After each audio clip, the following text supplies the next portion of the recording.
I wanted to give you a little fun tutorial that also will give you some ideas on how to use some of the newer features in Photoshop. It's not that I want to give you this in order to have you replicate this in doing a whole bunch of these kind of images. If you want to, that's fine. I have seen them on Facebook, I've seen them on Instagram, so it may be something that gives you a little happiness to make this. That's great. But first of all and foremost, I want to give you the techniques involved in making this so you can use those pieces here and there. You don't have to put it all together, but just to give you the pieces. Let me show you where we're going. So you may have seen this. It's kind of turning a face into more of a cartoon kind of character. So if I go right here, that's where we're going. So from the girl on the left to this. The idea obviously is not to make it look like the same person, but to turn her into more of a cartoon. So first thing we've got to do is get the little girl on the right and delete her. And by the way, yes, I do have model releases for both girls. And I'm just going to sample the solid color here. We're going to crop this right off so I don't have to worry about this right edge. I'm going to come close to the hair and then be a little bit more careful when I make the brush smaller when I get really close to her. Okay, and there's a little bit of a shoulder there, and I can choose to leave that or not. If I'm going to leave it, I want the brush even smaller so that I actually have like a semi-good edge there. Okay. The smaller your brush, even with a soft edge brush, it's going to look more like a natural edge. Okay, now I can come in here and crop this. I may want to come in here and just extend this a bit, just to give her a little more height. I may not, but why not? While I'm here, we'll do that. Okay, so there's our first step. I'm going to copy that background, and I'm going to make this a smart object. So layer, smart objects, convert to smart object. This allows you to do some non-destructive editing. Obviously, I've got this saved with both girls. This case, I want to come in here and use smart filters, but it's also non-destructive editing. Oh, wait, just back up one moment.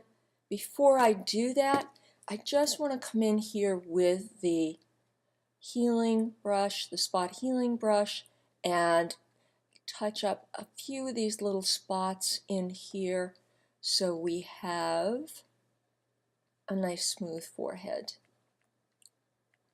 And because I don't care that it's her, if I were doing a portrait of her, I would want to keep any facial features that are permanent, which means pimples go, moles stay.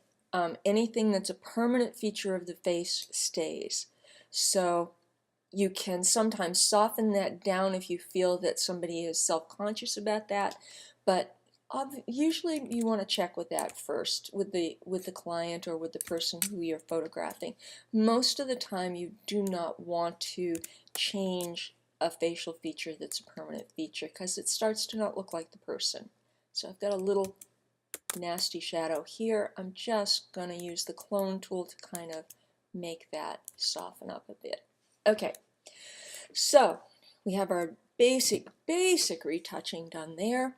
And I'm going to now turn this into a smart object. Convert to smart object.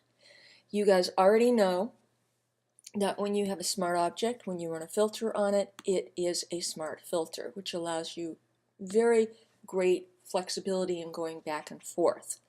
So in this case, I want to use the facial aware liquify mode. And I'm going to come in here and lock the eye height, width, and tilt so that they work together. Both eyes will be affected at the same time. And you can see I can bring it all the way up to 100. It's not going to make it that exaggerated. I can bring the eyes up if I want. I am going to do that. I'm doing WYSIWYG. What you see is what you get. I want the eyes to broaden out, make them wider, and maybe add a little tilt. just to be a wee bit of a tilt there. Okay, I can also come down here. I can shorten the nose, bring it up, and I can make the nose narrower. So I'm going to bring that to the left because we're creating kind of a doll face here. And dolls have tiny little noses, perky little noses. So her nose is gorgeous in and of itself, but in this case we want to do that. I'm going to make her a little bit poutier. So I want the mouth width to go down. I don't think I want the smile quite that smiley, so a little bit less. And her bottom lip maybe just a wee bit less full. Mouth height seems fine to me. I'm going to go down just a little bit to the face shape and see if I want to drop the forehead down just a bit, chin height up a bit, jawline in a bit, and face width is down. And then I can come in here with this tool, the little push tool, and straighten out any lines that seem like they might be not in the right spot, and then click OK. So there's our first step. I'm going to go right back there and do it again because I want the eyes even more exaggerated. Again, just bigger eyes this time. Let's see if I want the eye height to come up here. And maybe just leave a little space between the eyes and the brow. And again, I may want to come in with the nose height and bring it up, and the nose width and bring it down, depending on what your end game is here. And let's see about the chin height and the jawline. Okay, and click OK again. And you can see I've got a little extra size on this eye. That eye may have been a little bit bigger to begin with, or just a tiny bit closer to the camera, which is going to make it really, really exaggerated. So I'm going to come back in again with Liquify one more time. And this time I don't want them to work together. I just want to increase that size first. And maybe this one just a little bit to catch up with it. And possibly any kind of tweaking we want to do there just for that last little bit. And I'm going to put the mouth height up a bit.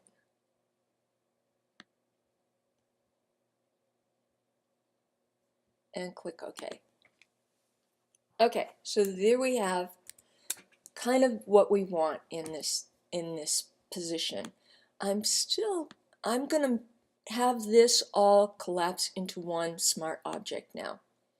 So convert to smart object. It just makes it a little bit neater.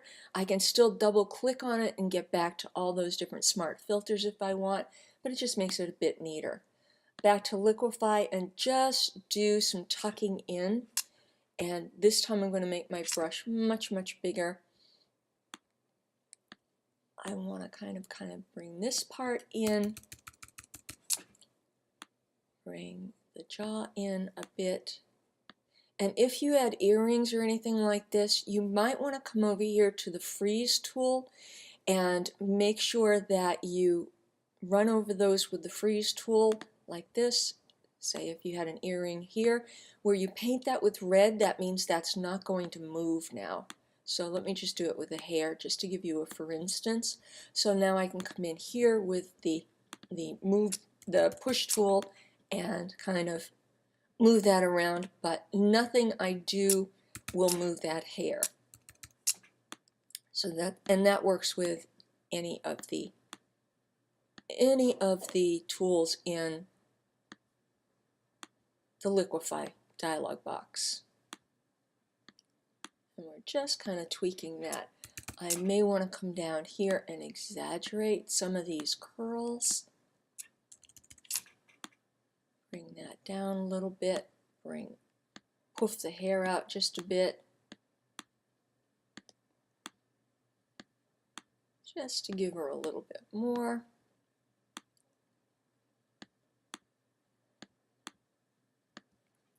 There. Okay, and click OK. So that is where we started. This is where we've come so far.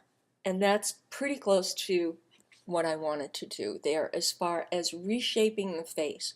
So the first thing we want to do is do the shaping. Then we're going to come in and do the all the retouching and stuff.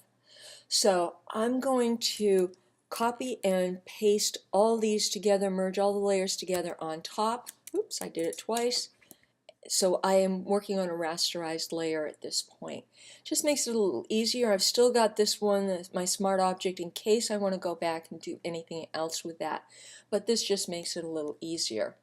Next, I'm going to come in here with the Stylize and Oil Paint filter. And we talked about this a couple of weeks ago. The Oil Paint filter is a really cool filter for giving you a start to a kind of painted look. And since this is going to look quite a bit like an illustration or a cartoon, it's a great feature to use. So I'm going to come in here and up the stylization because I want this to really affect the hair. I want this to really have a nice, good effect. I don't want the lighting on because that makes it all bumpy and I don't really want that. I can bring up the scale if I want to increase that, and I can bring down the bristle detail because I don't want a whole lot of detail. I'm doing it primarily for the hair in here and to soften the skin. So let me come in here, and as I see the preview, maybe I want to bring the stylization down, bristle down, scale up, and I'm starting to see fairly soft skin there. Yep, bring that down.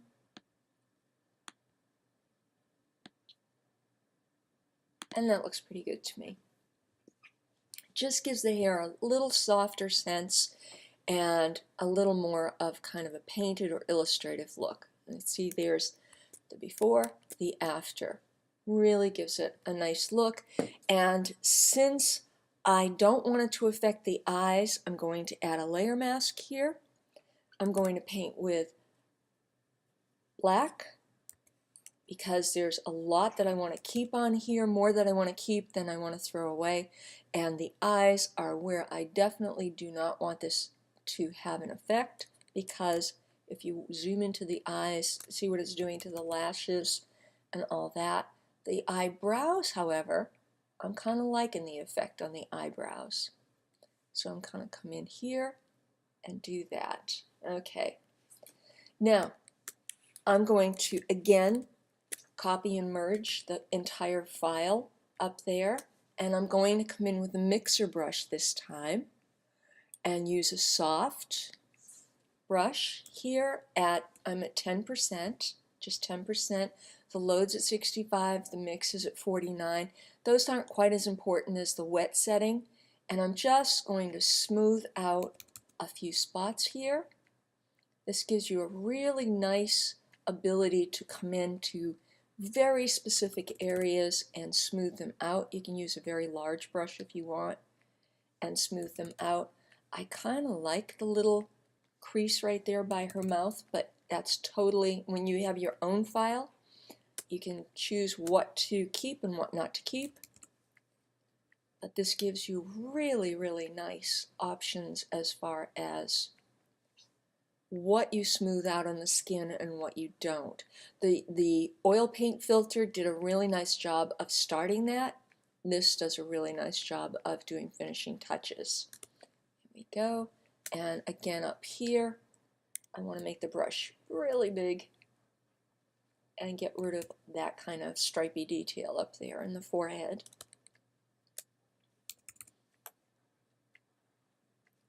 So where you start painting from, it's going to drag that color into the new area. So I'm going to drag some of the darker paint into that really bright highlight, and we'll bring it back, but more controlled. We'll have a little more control over how bright that gets. So I'm just kind of dragging from both sides. And this is an area where we want to kind of get rid of those details and touch that up. Okay, I zoom out, and there we are. We've got really nice soft skin, pretty nice soft hair, and we've got the exaggeration on the face. Okay, I'm going to come into the, sorry, I didn't want to put a vector mask on that. I didn't even want to put a regular mask on it. Back. I'm going to come into adjustment layers and put curves on here, because one of the things that makes things look illustrated is adding a pop of shadow and highlight in an exaggerated way. So I'm going to add the highlights first. I'm going to brighten this up to what I think the maximum highlight should be. And then I'm going to fill the layer mask that's connected to this adjustment layer with black. Use the white brush, the regular white brush, soft edge always, and I'm going to drop it down to about 30% right there. I hit the number 3 to do that, and come into the forehead. Oops, switch to white. There we go. Forehead, and paint in the highlights. And so you're getting a more controlled highlight that way. Remember, I can paint a big swatch here and then switch to black to taper it off. Sometimes that's easier than trying to do a specific spot. It's much easier to overpaint and then come back in and trim it down. You're working on a layer mask, so that's entirely possible and appropriate. Okay, so again, maybe a little bit. I'm at 40% now. Brush, white, and I want a highlight in here at this cheek and a highlight in here at this cheek, and maybe an extra little one there. Switch to the black color and come in and trim those little extra highlights where I don't want them. Okay, down here, oh yep, I want to trim that down a bit too, and maybe down here as well. Switch to the white again. All you have to do is look at where there's a highlight already and put them there. Add them so that you're increasing those highlights. And then switch to your black. You can even go down on the opacity a bit if you want to soften it more subtly. And there we go. So we've added those highlights right there. That's without it, that's with it. So you can see the effect. I'm going to come back in, do another curves layer, curves adjustment layer. Oops, undo that. Curves adjustment layer. And this time I'm going to pull down on it, because this time we're going to add some shadowing or some burning. This is burning and dodging. So again, I've filled it with black, so it's not having any effect now. I'm painting with white and coming in where I want to add the shadow. I'm going to just bring this up a little bit to 60% so that it has a more immediate effect. Oh, that's too much down there, so back down a little bit. And you can see how I'm starting to get real sculpting on this. And I'm going to zoom in up here and add a little bit more of a shadow here, a little bit more there, and down here. Okay, all right. So that gives me shadowing on the edge. And see the dimension that adds? How really cool that is? Okay, again, I'm going to merge all those together. So I still got all my layers, but now I'm working on a single layer. And this allows me, oh, one more place I wanted to add a highlight. And this is my highlight right there. So I'm going to come in here, is right down the nose. And that's too big, so back down, too small, too much. brought it back down to 20% and just dab it in a little at a time. Right there. Okay, and that looks pretty good to me. One more place that's very often a really nice place to add a little bit of a highlight is the lips, the bottom lip especially. See, I've got a little highlight there on that side of the top lip, but I don't like that. So I'm going to switch to black and just paint it right back out again. Okay, the bottom lip, yes, the top lip, no. Okay, so there is our shadowing and highlight added to this. Okay, so again, copy and paste, stamping them all to one new layer and bringing that all together. I can come in here now and still, if I want, use the burn and dodge tool with a bristle brush on it to add highlights up here to the hair if I want. So you guys all got introduced to the bristle brushes kind of last couple of weeks. And down here, I'm going to add some highlights down here. And I don't want these to be hard edged, so one of the things, or the transition to be really noticeable, but you can see how that's starting with this modification to look a lot more like an exaggeration, like like you would look with a cartoon. I want to use a sponge tool here, or I can use a color brush. I think I'll use the color brush right here, brush tool in color blend mode, because I'm getting a little bit of too much saturation in here because I used the dodge tool so many times. So I'm going to pick out the nice color for her hair and come in here at 50%, because let's just start slow and just take the red out. It's going to bring back her regular color, and I don't have to worry about that. Okay, awesome. Looks good.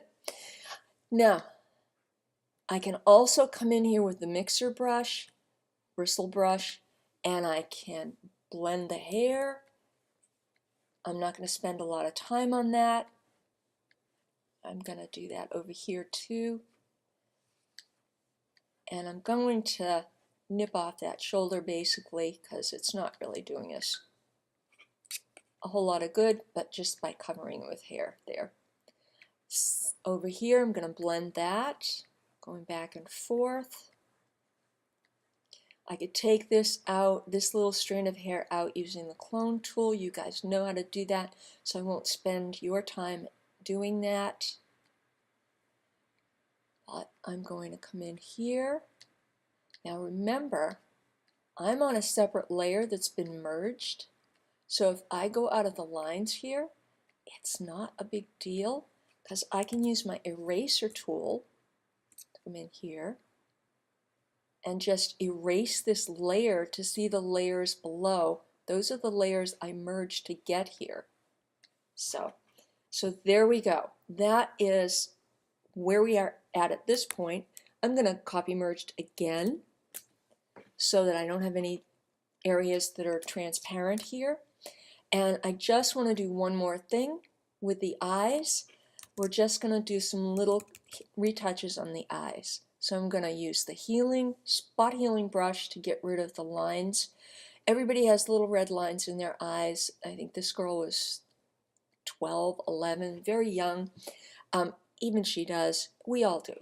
But if you're trying to do something that's an illustrative look, you wouldn't see that. So that's why I'm taking them out. I can come in here with the burn and dodge tool, and I just want to use a simple little soft edge brush and kind of bring out little light stripes to make it just a little too much there. Go back in my history panel, a couple, and bring that down to maybe 30 or 40%. There we go. That's a little bit softer, better. And I'm just bringing out the lines, the natural lines that would be in your eyes. If you look at people's eyes, they have these striations that radiate from the middle. And I'm going to switch to the burn tool because they're both dark and light, and it looks much better if you add both. You can see. And again, I'm at 40%. I just hit the 4 on the top of my keyboard to go to 40%. Okay, last thing we're going to do is get the lighting in the eyes a little bit more dynamic. So you can do this on a new layer, but I'm going to do it right on this layer. I'm going to come in and use well, let me do a curves adjustment layer to increase the contrast in the eyes. So brighten up the brights, keep the darks dark, dark, dark, dark. Bring this down here so I'm really kind of affecting everything, brightening everything but the darkest tones, and the darkest tones are going darker. Okay. I don't want that to affect everything, so what I'm going to do again is come in here and fill it with black. Option delete on the PC, on the Macintosh, Alt backspace on the PC, switch to my brush tool, soft edge brush, white, and come in here, and I'm going to start painting at 30% because I don't want this to come in full force. There we go. And see how that really gives it a nice little pop down there. And I could come in at 100% if I wanted to go over this side and add just a little bit of extra pop. What you find with the light is if you look directly across the pupil, that area of the eye tends to be the brightest if you get a really nicely lit photo. You know, that's where you get this beautiful translucency. Again, I've got a color shift because of the fact that I'm working with the dodge tool. I'm dodging with curves, but I'm dodging and I'm getting a color shift. But in this case, I love that vibrancy. I really like it. So I'm going to leave it there. And that is almost done. I want to do one more thing. Copy and paste it all to a new layer again. This is more than I generally do as far as copying and pasting, but I just want to come in here with the burn tool. I'm fairly high at 70%, and just outline the edge of the iris a little bit. I'm just softly touching my pen down. And remember, again, I'm on a separate layer, so I can come in here and erase any of this I want, and I will be able to see through to the layers below,